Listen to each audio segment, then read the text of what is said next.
Welcome everyone. Thank you for coming along and joining the webinar today. My name is Nick Olson and we have Craig Smith or Smiley who will be presenting today. I think this is going to be a really insightful webinar for yacht racing. Obviously there's different uses that you can have for our routing tools, but you know the yacht racing side of it is actually very powerful and can make all the difference between where you get in a race. And I probably should say that Smiley has done a lot of ocean racing in his time and has been pretty successful in the past. He wouldn't want me to say that it's too present. Yeah, so you're definitely in good hands. And yeah, I'll just quickly share my screen and quickly run through how you can see the information that Smiley's talking about today, and sort of the platforms that we have. So we do this before every webinar, but here we have the PredictWind app and the PredictWind forecast website, and I think that's what some of the webinar will be on today. And so we use that when we're at home, when we've got a high-speed internet connection, or whether if we're on our phone or our iPad, we use the PredictWind app. And so that's, the main difference there is that it is designed for, a high bandwidth situation, whereas the Offshore app is for when you low bandwidth situation on satellite connection, or you're going in and out of cell phone coverage. The Offshore app, you can download your grids, your weather routing, your AIS, satellite data, satellite imagery, whatever you want, and it all stays in the program for you to come back and look at later. So that's even if I'm doing coastal racing, I'll use the Offshore app because I know the data is always going to be there for me.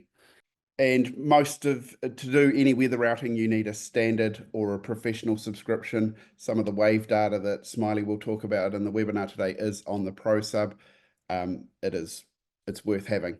So without sort of any further ado, I will hand over to Smiley, who's going to teach you how to do better in yacht racing with using weather routing. So I'll stop sharing my screen. Thanks, Nick. And I'll jump straight into sharing the screen. Okay, so I'm going into the forecast website, guys. So we'll jump in here. So I'm on the forecast website here. It's exactly the same as the PredictWind app. Okay, so what we're doing with the weather routing through PredictWind, it's all done in the cloud, right? So what we're taking is your boat's polars, the performance characteristics of your vessel. Okay, we're taking the wave data set around your boat's design. We're taking high resolution tidal currents, we're taking ocean currents, and we're taking all the wind data, okay? And we're doing that all in the cloud, and we're bringing it back on board the vessel or at home, wherever you are, as around about a 25 to 35 KB file size, okay? So what we're doing here is we're not bringing grids in on the boat. We're doing it in the cloud, bringing the routing in, okay? So we don't have to bring in 75 megabytes of high resolution grid files to get the best weather routing results, okay? So what I always do is we've got to make sure our polars are up to speed, right? There's just no point routing in a race situation if your polars aren't set up properly. So as you can see here, I'm in weather routing, sail routing. I'm on the routing page. I've actually run a route. I've set up here for the Sydney Hobart. So we're doing a real race. I'm doing a start date of just now. Clearly it's Boxing Day start. But we'll have a look at our routing preferences. So we have a whole bunch of what we call predefined vessels. So if you've got a standard boat that you've got and you're new to yacht racing, you could use a predefined polar. You could have a look at the weather routing output, just see if that aligns with how you've seen in the past, the bit of sailing you've done, and you can adjust it from there. As you get more technical, you can copy those polars across to advanced, and you can adjust. You can also bring in import polars from other weather routing software and as an advanced. So it's pretty simple to set up, right? So for here, you can see, of course, I'm doing fastest time because I'm racing. Predefined, I have a TP52. We have a massive list of vessels, okay? Just a massive list. I can copy that across to advanced, and then I get a table format. Okay, so you can see there's a table format there, and I've got an import, and I could export those polars if I so desire. If they're a good set of polars, I want to keep those to one side and still keep playing with them, I could do this here. There's my polar curve. So it's really important that we get the polars set. So what I'd be doing is just using the weather routing tool on the website, just doing a dummy route. We have a look at the output. If we feel that that output is too fast for what we're doing, maybe we're slightly slower in real time, we can use the polar speed adjustment for that. So we have an upwind and downwind adjustment. So this is the basic setup that I would have for a race situation, okay? As I say, I've got a TP52. We're clearly not motoring because we're racing, but on the return delivery, we potentially want to motor back some of it, so we could tick that box. So we want to set this up. I also have this, I'm going to talk about heavy and hard about this wave polar. Okay, we have this data set out of this, and it actually helps you come up with a playbook. Okay, because yacht racing is about playbooks. It's about situations. There could be a situation where there's, it's quite dynamic. We have, we might have 35, 40 knots from astern, been reaching something like that, where we have to manage and have a playbook to how we manage the boat, and maybe a jibe, or how we even just a playbook for how we reef the boat, how we do a peel from the masthead zero to the fro, how we do peel off A4, that sort of thing. So boats should have playbooks. We don't want people out of spots when we're doing these things, especially at night. So this wave data set is really important. I'm a monohull because I'm a TP52. This is my displacement stuff, which I can change. I don't worry about this. This is a manual wave polar, so I've got this on. Now, underlying with our weather routing, we have CMAPs, okay? So we've got depth contours, and I just have it set at 2. We're not a navigational app, we're a weather app.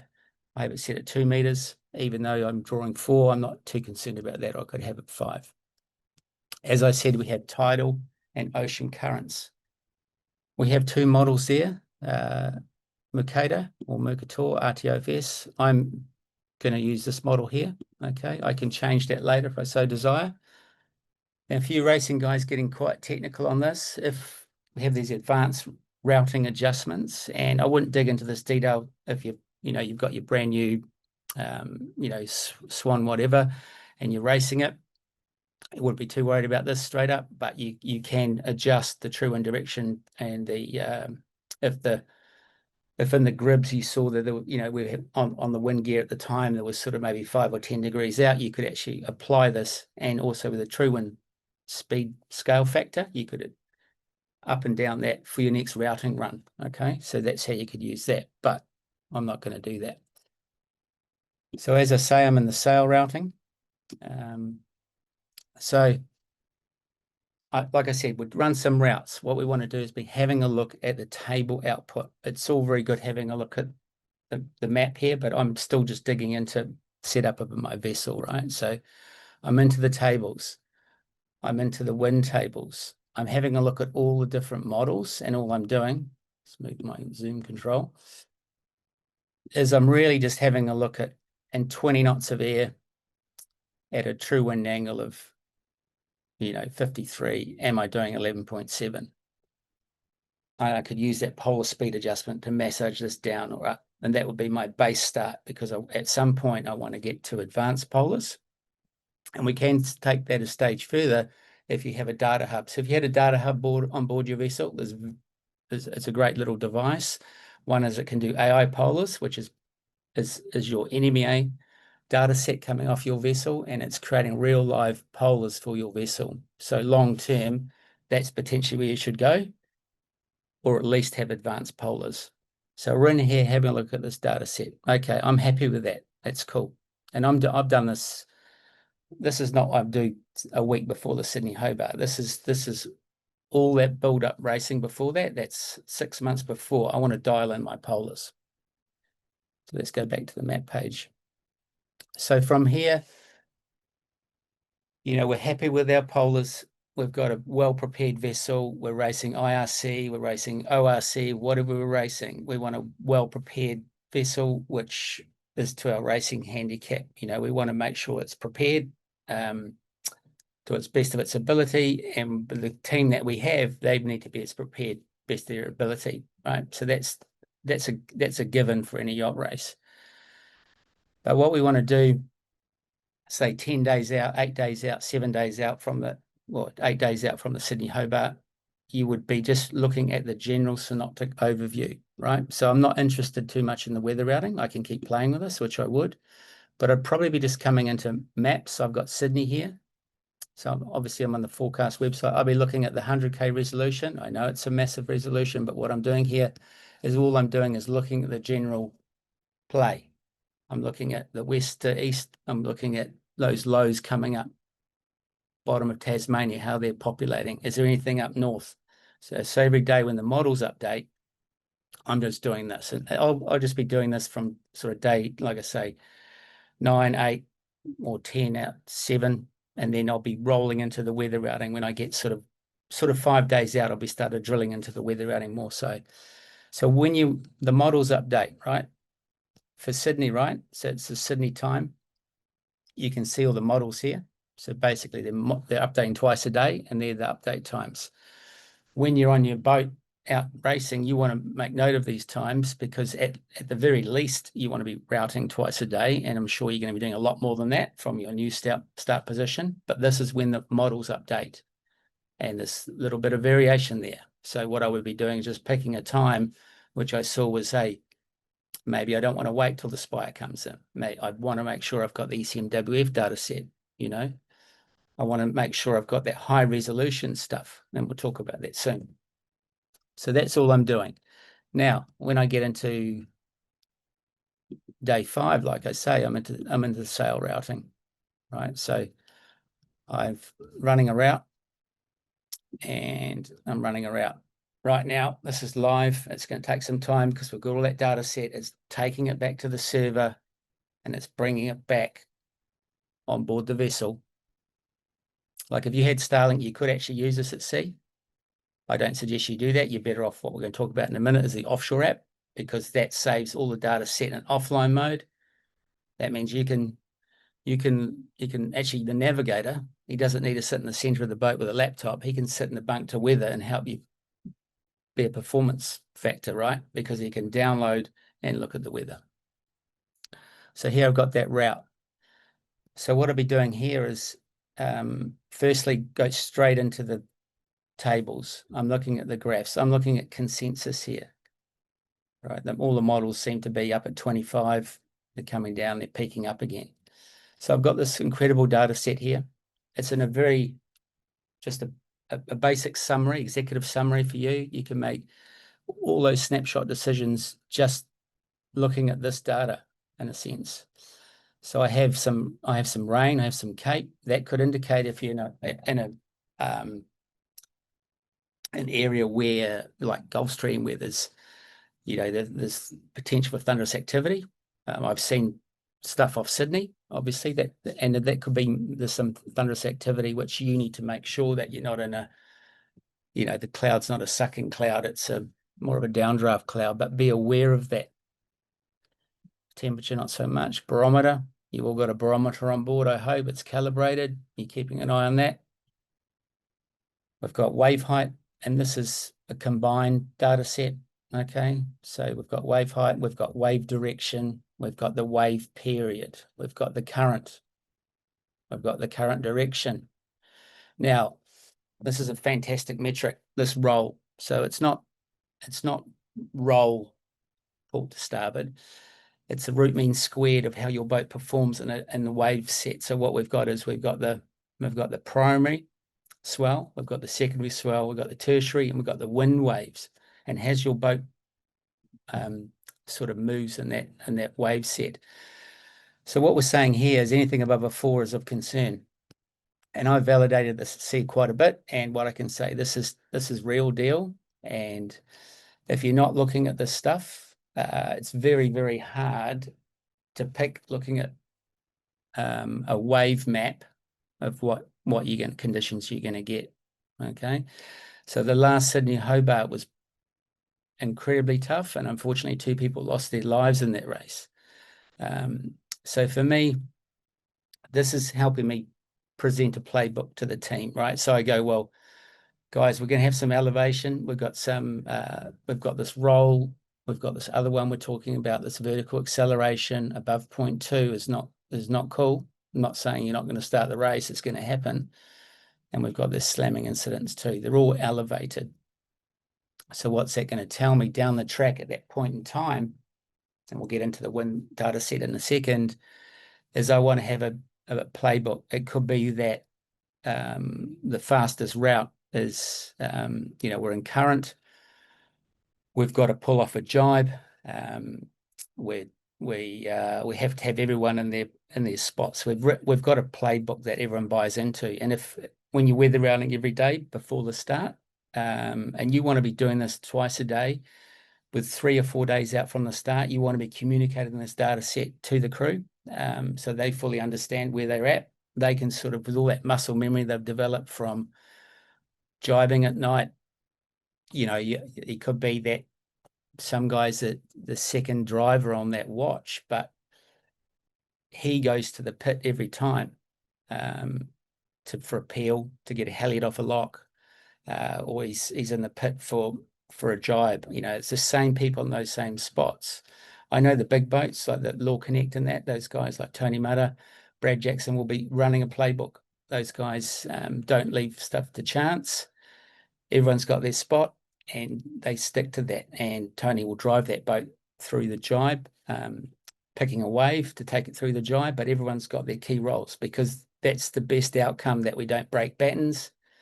So then we're out of the race, or we lose someone over the side, right? So this is very important, this roll metric. Right, so we've got vertical acceleration. So we've had a bit of a play in that, and now we're going to have a look at the wind table. So what is it telling me? I'm doing it on a TP52. I've got ocean current Mercator, right? I know it's doing the tidal stuff. I don't need to worry about that.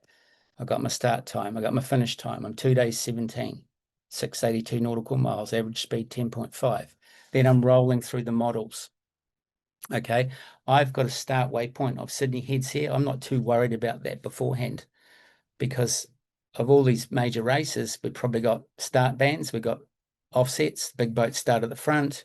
If you're a small boat in the big boat division, you're probably not going to try and get the pin if that's favorable, because you're going to get rolled, and there's no point of that. So you're probably at the boat end, conservative start. You've done your due diligence beforehand. Maybe you've gone and walked up Sydney Heads. You can see how the breeze is actually playing for that, sort of like you would a dinghy sailor, having a look at those sort of that sort of, that shift effect, that land effect. Funny, at Kenwood Cup once, I actually did a helicopter ride of the whole course in the morning before we did it. Okay, so we actually could see some of that. That's quite extreme, but that's looking at the play, right? So Hobart Start, any of these big, Newport, Bermuda, all these things, Fastnet, all these things, or even your local Coastal Classic here, which we got the coast 120 nautical miles. I'll be using the weather routing for that. The start, you might just not want to get pressed up with another boat, right? So it's about boat management. It's about not having to dip all day and getting that wrong, getting in a protest situation. And it's about looking at that turning mark. What is the next sail? So the bowman needs to have heads up on what the next sail is at all times. And all this pre-routing allows that playbook, right? So the stack of sails down below, how they're layered in the boat, you might be starting on a J2 and then you're going to be on a J4. Okay, so you want to obviously have the J4 not buried under everything, just to make life easy. So here, as you can see, it's obviously, we've got some, tight reaching conditions.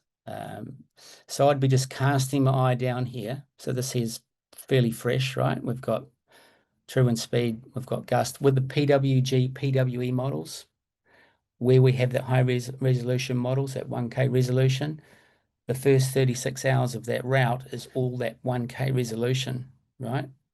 So you need to be digging in where everywhere in the world you have that high resolution stuff. Now, what we've made it easier here, we're not trying to, the playing field needs to be a little bit more even.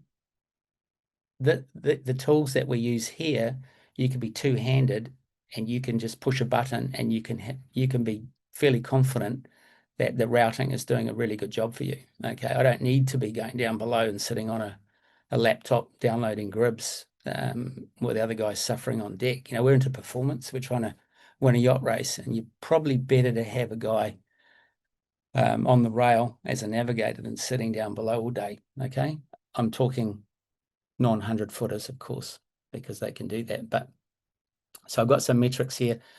I've got these extreme warnings, so it's all over the place. I've got vertical acceleration, all these roll. I've got all these different metrics here. So it's just giving me a heads up, right? So what I'd be doing here, there could be a period of time that we're here, we have a intersect here where we're going from, you know, tight reaching at 60, and then it's going up, the breeze is going up. So we've got a sail change here.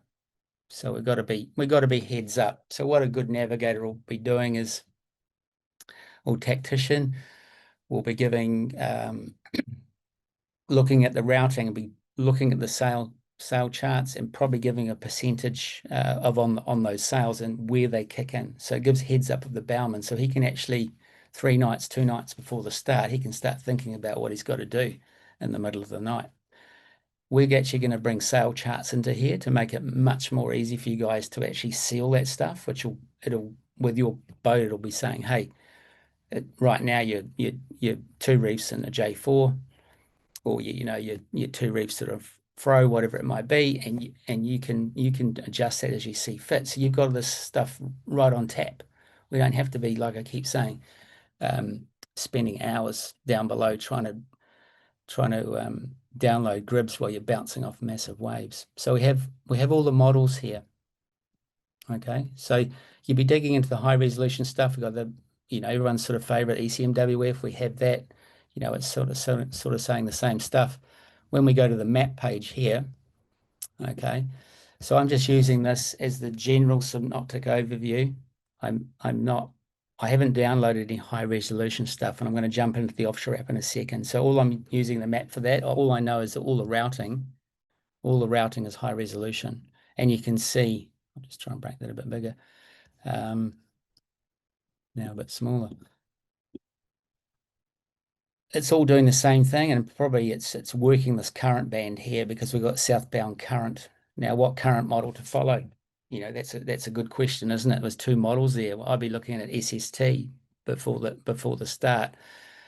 You'll have a transducer on the vessel. Just make sure that's calibrated so it's actually giving you some decent sea temperature stuff, right? And I wouldn't be too carried away with it, but you'd probably want a bit of a waypoint where there's max current. It could be that you're going to use that southbound current to get into past the transition zone. If it's if you're in an area of there's no wind, maybe it's the current getting you to the next pressure line. So if you make advantage of that, that's all cool. So that's what we're doing here. I'll just stop sharing this screen and we'll go into the other guy. Oh, what's happened now? Right, here's our friend. This is our favorite offshore app. So you guys can all see that. So what I have here, I've got my same route. So I can, like, guys, if you're doing lots of racing, you've got all these things, you're doing your local club racing, coastal stuff, you don't have to keep putting these routes in here. You can have all these saved here. I've got Sydney Hobart, I've got Chicago Mac, I've got some delivery stuff, Fiji to Sydney, all these things. So I can just click on those. What I can do, I've made a waypoint down here because there's a turning mark and I want to get in there, right? So I'm trying to force the router to that. I can add waypoints. I can also add port and starboard rounding waypoints. So not just a go-to, it can be port and starboard. Okay. So that could be something you want to do. I can also add boundaries. So you can add a boundary to a route if it's a shipping lane that you know there's a shipping lane which you can't go in, or it's a wind farm, or it's something there.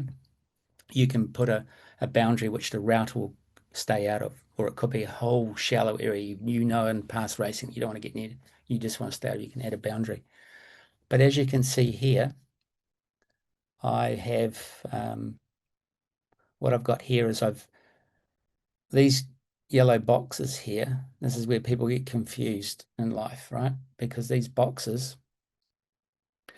small boxes are the 1K resolution. There's a lot of computing power to get down from, say, a 50K resolution to a 1K, which is taking into account topography, heating, cooling effect.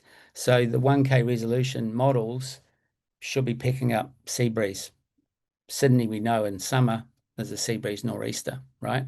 The general play is nor'easter. It's a beat out of the harbour. We're going to keep our nose clean. No protest, get around the turning mark, and then we're onto a potentially an A2, A4, and we're screaming down, right? We know that.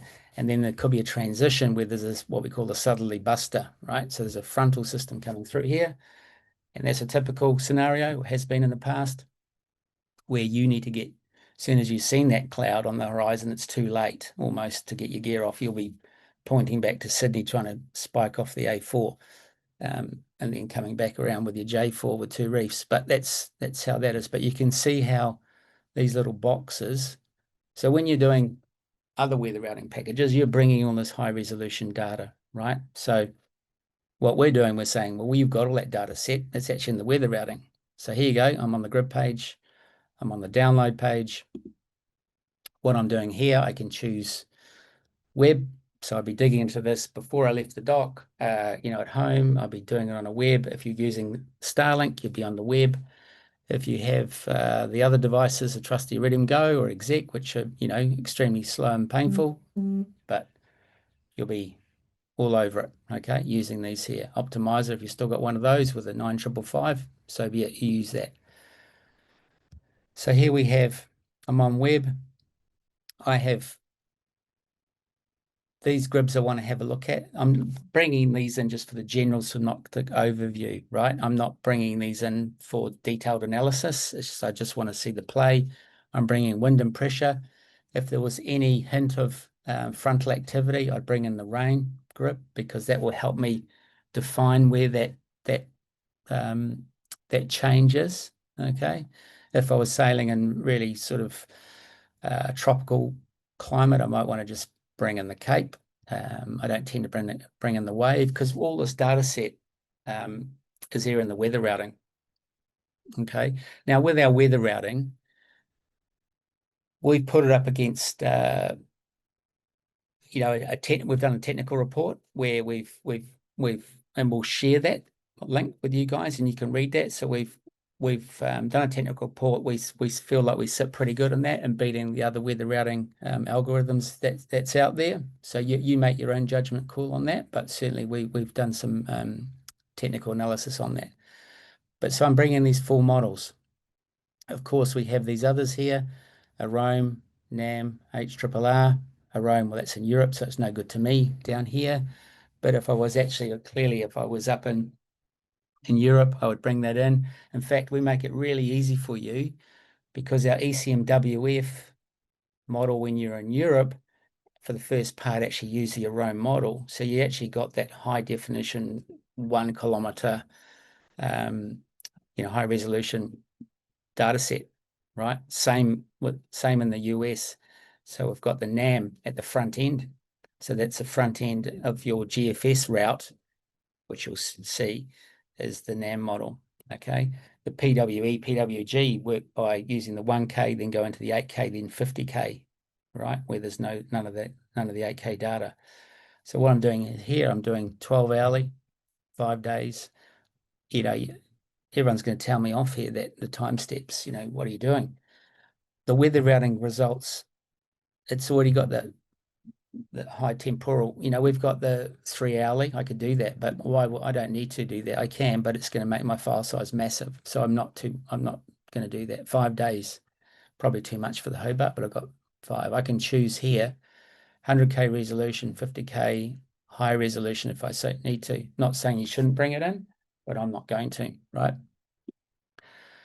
Start time is now. It's always from your now position. So the now position is if you're using the Offshore app on an iPad, potentially you can use the iPad's GPS location. If you had the famous DataHub, you could use a DataHub and it would have a white dot on your weather routing page. All you do is drag the green start to your new now position and calculate the route. I'm weather routing. I'm going to bring in the GMDSS. What is that? It's actually a text-based forecast. The world is broken up into Met areas, and it's from a Met office talking about the weather. Could be talking about a centre of low, the wind conditions around that, where it's traveling. Okay, we've taken that one step further. First company in the world to ever do that was we have a graphical analysis of that, or on the screen. I'll show you that in a sec. Right, so you can see the big picture plays. You actually don't need bring in a massive grid because you can see a low out here. You can see out to the west, potentially there's a low out, Perth coming in, or whatever it might be, it's there. Observational data, really important. You want to be validating, when is that front rolling in? You might be able to pick up an observation data set which says, hey, it's already, I can see it's already gone into the south further down the course. You can see this is at 6.4 megs. Let's keep moving forward. I've got SST. For me, that's potentially important. It doesn't change too much. That could be something I just bring in prior to the start to keep my file size down. If I deselect that, it's dropped it down a wee bit. Pre-race, I'll probably bring these in. Like if I just had an Iridium Go, I certainly wouldn't be bringing this data set in because this data set is in the routing, right? Satellite imagery, bring that in. GPS tracking, why is that important? Maybe friends and family want to follow you. Maybe you're on a YB event. We can set that up for you. For the return delivery guys, it's probably a good thing that you can see where they are because everyone seems to forget about those guys once they get off the dock. AIS data. What we're doing here is we're actually taking that start green position, a 300 nautical mile radius around that start position, and we're bringing in every AIS target that we have available to us for you to see. Now, why is that important? You can see that the other TP52 is, 20 miles inshore. Did we want to let them get inshore because we want to be the most inshore boat? Maybe we should consider, if you want to win IRC, all these other racing, you got to win your rating band first. Because the rest of it's left up to the weather gods, really. Because if it's a TP52 race, then if you're winning on IRC and TP52 land, you're probably going to win overall IRC, right? You've got to still play your fleet. YB events, if it's set up for YB tracking, once again, you can bring that data set in so you can see the other boats. So please, if your race, coastal event, whatever it might be, has YB trackers, please come into support and let us know because we can add that into here so you can download this data set. I haven't got it set, so I'm not going to bring it in. So next, and then I would just download this. And I'm not going to do this right now because it might take me some time, but you can see the file sizes here. Okay, weather routing is 25. It might end up about, these estimates might end at 35 KB. It's a very small file size. I've got update times here, right? So these will roll in and then but you on a Mac or a PC, you're going to see these update times. You won't see this on an iPad. But I'm going to close that. All I would do is do download all. If I was on an Iridium Go or a Go Exec Iridium Go, I want to keep that down to 150 KB. Like if you're on Starlink and your backup's Iridium Go, you really need to use the Iridium Go before you leave. If that's what your backup deal is, it's no point spending all this money on your race sales and then your Starlink goes down and you've got no weather. So let's make sure you do have backup. Now, with PredictWind, we want to make it simple. It's telling me that these grids, well, the 1 kilometer resolution grids I know are now 39 hours old, right? So if you got tired eyes, because you've been up all night. That's a good indicator that you need to bring in potentially some fresh weather routing and some new grids, right? So I can turn on and off. What I can do here is I can turn on and off the AIS. All these boats are on here, which I've downloaded earlier. You know, they're AIS targets, and I should be able to select them, and I've downloaded them. My phone's pinging me, putting me off. Anyway, these are the AIS targets, these guys here, right? All these boats. So you want to bringing that in. If I play the routing forward, let's go to weather routing. Let's not pretend we don't know what we're doing here. So right now, I'm put my phone away. It's beeping away. Weather routing. I've got weather routing here. So I'm looking at the PWG model, right? So that'll be right now. That'll be because of the size of it. It's probably the 8K resolution. The 1K resolution will be smaller, but I'm just using it as a general synoptic play for me because I'm going to get into weather routing results. The AIS I can turn on and off. Okay, so there you can see it there. This GMDSS I keep going on about, I can turn on and off, and what it's showing me, there's something here, right? So it's telling me, I had no idea what that was. It's telling me it's a trough, right? So with GRIBs, they're not noted by a meteorologist. They're computer generated. They're not going to give you this detail. So we're not all meteorologists. Let's be one for the day, and we can see what that is. It's a trough. There's some thunderous activity, you know, and the whole world right now has got all that data set. So I might see there could be a low coming out of here. Could mean that southerly buster, which gives me nightmares at night, is on its way. So it's a really good data set. I can change the models through here. I can change, I'm all about the arrows. You can do the animation thing, and this is where we change the parameters we've brought in. Okay. Right. So what we can do here is, once again, we've run the route. Let's turn this off.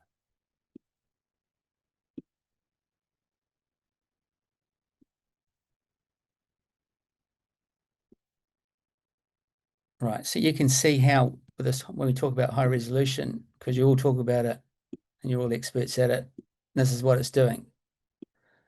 We're jumping from one domain to the next, right? And that's great if you want to dig into it, and wonderful stuff. And maybe you do. Maybe you want to have a look at it.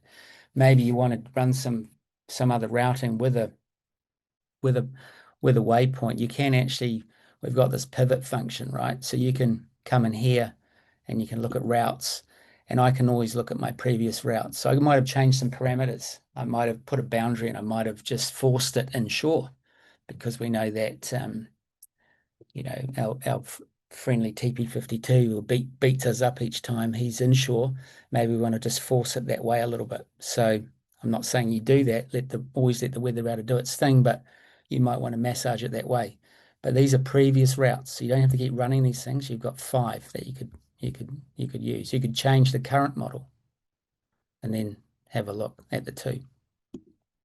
So as I come down here, we're just doing our thing. It's just like everything else you've seen, and I've got this all this way through, right? I've got ocean data. And what does the ocean data look like? I've downloaded that before.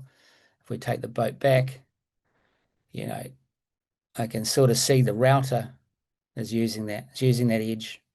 There's some southbound current there using the Mercator model, and we're basically using that, or we're getting out of this counter current here. So it's using all that data set. So what would I do? Well, I'm in here. We've had a look at this. We've done this again. We're giving some guys some heads up based on this wind table stuff here. You know, I'm telling the guys, hey, we've got a jibe coming up. It's around about midnight. It's probably the change of watch. If it's not, we need a full court press for the jibe. Be prepared. This is what we've got coming up. So I'm using this data set, right? Obviously, I'm giving guys, we've got a we want to course average something because we obviously want to get somewhere. You could be using we have route. We've got lat long here. You could put a waypoint in. You may want to put a waypoint in some gear so the guys can know where they want to course average. You could also use these wind tables here, though. Right, we've got some hard reaching coming up, and we know that our two watch captains are the best drivers in those conditions. How do we manage that? So we've just got those two guys driving because we might as well have, if I was taking an F1 car to Hobart, I'd probably want Max Verstappen and Lando Norris driving. So what I'd be doing is rotating my two best drivers and then for that period of time, and then we can peel back to the normal watch system. So when we want to look at the watch system, we need to how we manage that too is how we, if we know it's going to be a hard race and maybe it's the last third of the segment is tough, that we need to make sure everyone's sort of, we're getting that rest cycle going. And then we've got a great process of keeping that going fast at watch change, because there's nothing worse than performance drop off at a watch change. And that happens because if you did the old fashioned way, back to the Volvo days, when you didn't run a sort of a staggered type system, you could have a wholesale change. But when you sharpen up a bit, you might have the new watch captain coming up early. So the transition is he's coming up to drive with the other team on watch. So there's no transition. There's no we haven't had a wholesale change of trimmers, bowmen, all the rest of it, right? So you want to manage that. Always have your best drivers driving. Some people could drive really well in light conditions, not great in the breeze, or you could have this brute who's great in the breeze and he's just useless in the light. So you need to manage that, because you're not going to win the best wind data in the world. You're not going to win a yacht race if you're slow, right? So I'm not talking about a guy who can, with the A4, send it down a wave at 22 knots and then put the bow back up and do 8. I'm talking about a guy who can course average and keep the average speed going. And the top drivers in the world, that's what they'll be doing. Small movements on the wheel, keeping the boat on its feet and fast, and day and night. So that's the other thing I'll say. If you haven't done much night sailing in your team, it's nothing to be concerned about, but you want to have muscle memory, and you want to, even if you've got Olympic gold medalist part of your race team, you want to probably get them out at night, because it's a lot different for these guys when they're, they could be a 49 world champion, but driving at night is tough going. I've seen it with world-class sailors find it tough at night. So you need to make sure everyone can, the right people, the right spots, and they can do their job. So that's pretty much that. So this is all I'm doing. I'm doing this. I'll be probably routing, like I say, a minimum of twice a day, probably more, just from my new start position, just have a look. It brings in that new AIS data. With that AIS data, if you got that world famous DataHub, the world famous DataHub will generate AI polls on the professional forecast subscription. It'll also give you what we call over the horizon AIS, so you can actually not too worry about downloading the Offshore App, but I would still, but you can see that on your chart plotter. Okay, so you can see that, Comanche's, it's on our starboard bow, 9 miles ahead, or whatever a boat might be. You can see that on your chart plotter. And what it's doing, taking it one step further, the DataHub as a safety feature, it's taking that, think about it as a AIS station. So it's actually taking the AIS targets around your vessel right now that it can see on VHF range, and it's putting it back on the internet so the aggregators can see that data set. Now that's a safety feature, isn't it? Because other people can see where that vessel is, because AIS at sea, most boats can't be seen all the time with satellite. Okay, it's just because you've got the wrong class of you don't have a commercial AIS unit, right, which ships have. So that's something you should really consider. And I think for me, race committees should probably, it's a real safety thing out there. We want to win races, but we don't want to be hurting people out there. Right, so where to now? So I said we're going to be routing. We've done all that. We're going to, once we get into the back end of the race, we're going to really dig into that finer detail. We're going to dig into, and maybe at this point in time, we want to be bringing in that high resolution grid to have a look, right? So if I zoom in a wee bit, sorry, we got problems with the old fingers. Oh, crikey. Yeah, so the big plays you'd know, sorry, I'm having a bad one here, but we've got the Derwent River. So what we don't want to make sure that we've got, the right people. We don't want the navigator sleeping at this point in time. He needs to be fully focused. You need to be, your tactician navigator is obviously identified with the sailing instructions where the outer distance mark is to the finish. There's nothing worse coming to the finish at 22 knots that you can't actually see that outer distance mark, and it's everyone's sort of trying to find it. And then you as the navigator, your job doesn't finish there, and it's you've got to get the gear off, and then you've got to get the boat onto the dock, right? So you need to do that, all that research, all that tidal stuff. You want to be having a look at that for the end game, right? Because some of the racing I've done in the past, 30 years ago, would be just dreadful that you'd be coming into Noumea and Armady Light fully paced up, and then you got to do it. You got to get the gear off and turn left hard, and then you're into a reef system. So you need to be prepared for all that stuff, because there's nothing worse than floundering around and with that sort of detail.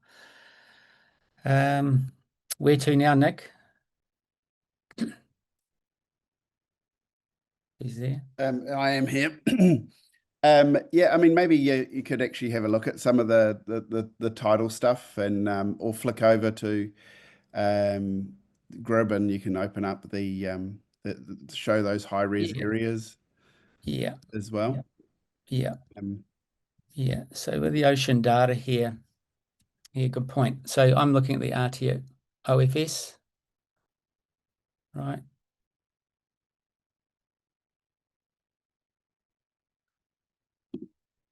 And I can swap. If I've downloaded that data set, I can see that here. Okay. I can bring in that tidal data, and then we have this whole data set. So this, once again, where we see these little small boxes, that's the 100-meter resolution. So that's the best data set we have, right? So I brought that data set in. So you want to be having a look at that and digging into that, and you want to be running. I'm not so obviously concerned about the tidal data here when I'm up here, but I'm certainly concerned about the tidal data up this end of the racetrack. Right, so all these boxes here. Need to get a new mouse, Nick. Yeah, so all these boxes here are the tidal grips. So it's no different to the wind grips, right? So we've got this data set, and we've spent a lot of money on this. So, for you on a professional forecast subscription, by the time you've actually, you've got all this tidal data, you've got all the ECMWF stuff we've bought in, we've got all the computational stuff we paid for, the PWE or the PWG stuff. It's a compelling purchase, isn't it? At sort of $4.99 US. For me, it's a no-brainer for racing or cruising to have it. I've got the SST here. I've got that in here, so I can see that. I can see that we've got a little bit of cold stuff here, and we've got some warm stuff here. So that's pretty much how that works. Once again, as you can see on all this routing, to give you heads up, we've got vertical acceleration. So all these warnings are everywhere, right? Like they're all down here. I've got that current data. The current data is also in a table form. The wave data set, which I was going on about in the graphs, is also here as wave, combined, wind wave, primary, secondary, tertiary. Got that roll number, vertical acceleration. What's here? Problematic, it's over 0.2. Okay. So it's all there.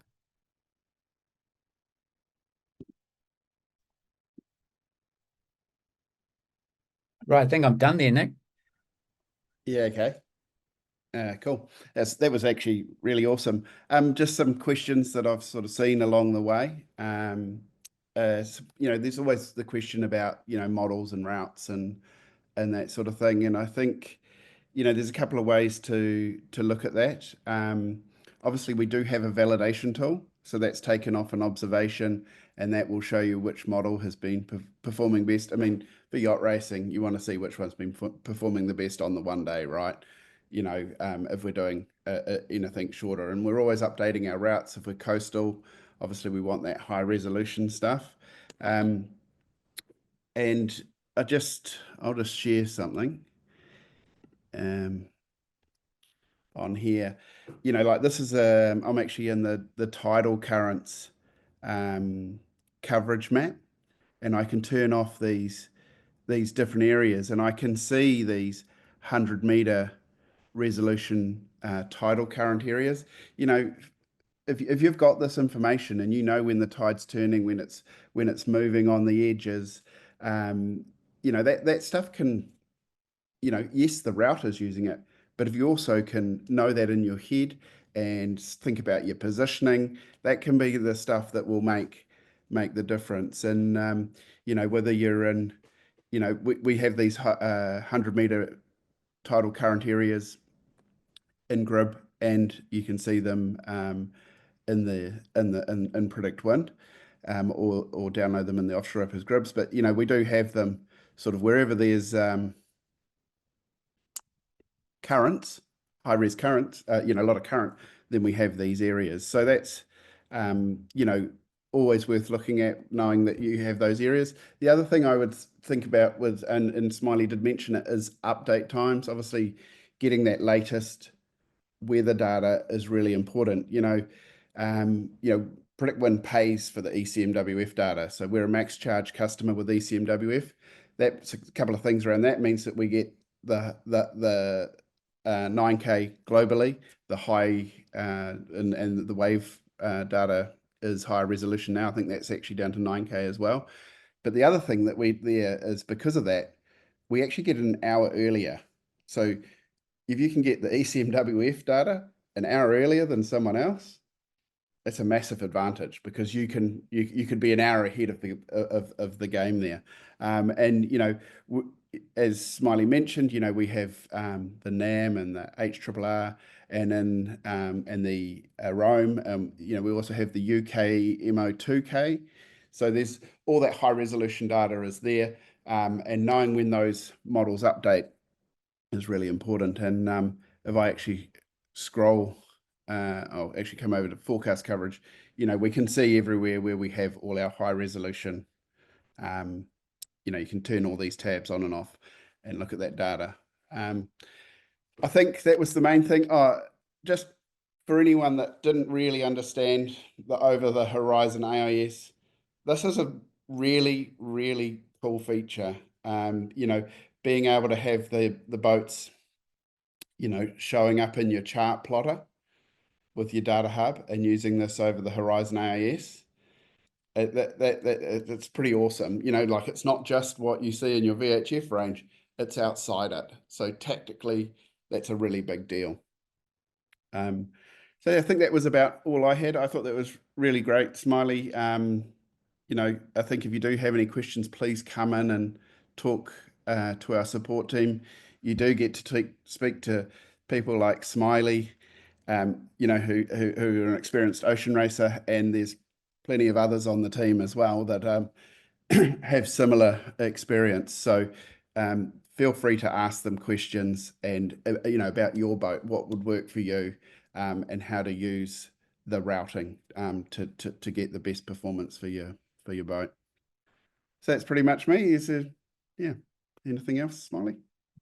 No, Nick, I think that's about it. And more than happy to do one-on-one consultation with you guys on how to get the best out of it. If you found this useful, happy to jump on a call, and we can sort of maybe talk about your boat. So pretty happy to do that. So yeah, get in there, use that routing algorithm. It's super powerful. It does find you the fastest path, and think about your sailing from that that sort of angle. All right, we'll end it there, and thanks very much, everyone.